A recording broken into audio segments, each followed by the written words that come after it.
kan kisuki tipsano bagan poi syariat ni syatway ngarukum juku jinggi ngasliang ban semyapi ban imarway hapertay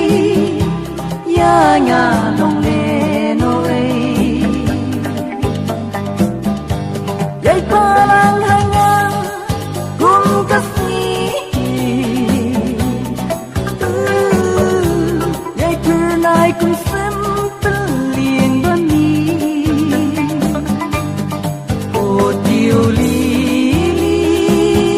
wadi haki penko namar na yaki nyada kento ko tiuli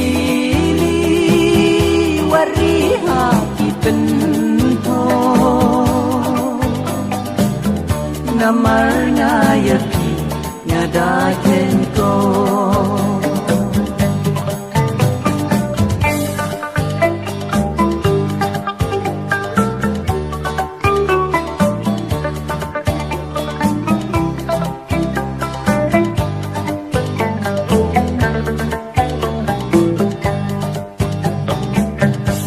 pengat baiu bityang hanya kibe jai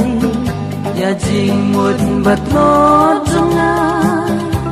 ilari sajna kodur bajem nu kodur balui lui abangan dayo kayapi si ju nombangan ri yay parang hangang kung kasi yay pernay kung simple liang bani o tiuli wadi haki penko